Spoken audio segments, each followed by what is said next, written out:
Hi, Dennis. Thank you so much for your interest in this project, and thank you also for your time. I'm going to make a little video here to help you visualize things. I hope it can be of use. And if you have any more questions about, details or concerns you have going forward, just let me know. I'm happy to provide more detail and more guidance if you need it. So I want to start, these are the four cards, which will create a single scene. And I want to start with the background first, with what is furthest away, and then work my way forwards. So the scene is they're in an underground volcanic lair. It's dark, but there's glow from heat and magma. The air could be smoky, have some chemicals in it, whatever. We're kind of in an open stone square and the soldiers are getting ready. Well, I've described all that in the document. Let's get into how it actually looks on the cards. So in the faraway background, we can have the dragon.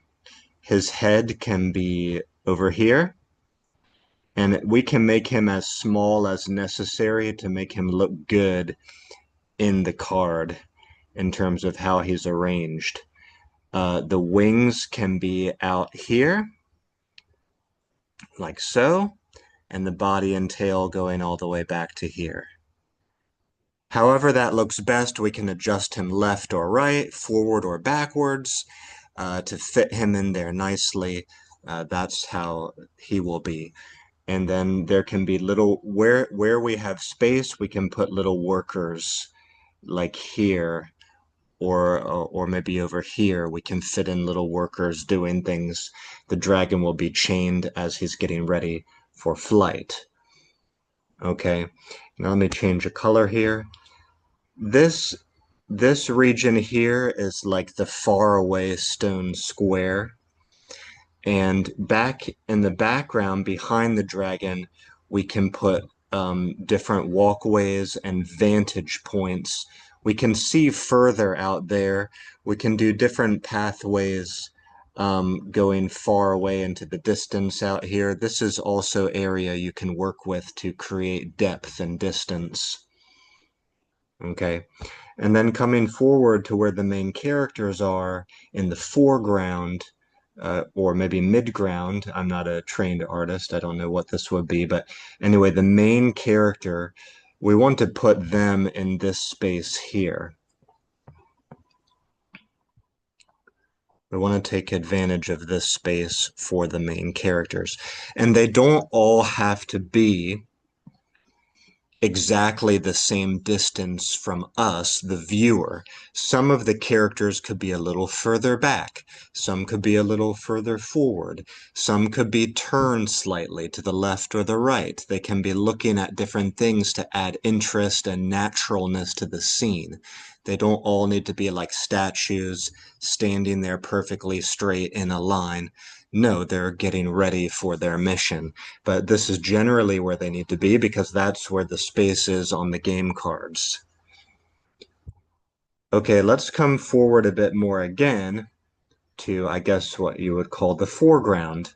This area also can be used, and what I'm thinking is how to try to create continuity across the four cards. If there's anything we can do to connect the four cards, that could be interesting and useful. So, for example, we might have a chest here. Um, I don't know what else.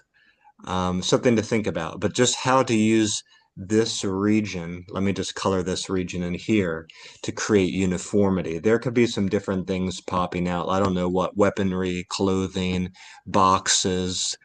We can put some stuff in the foreground to add interest. Um, Back to the characters really quick.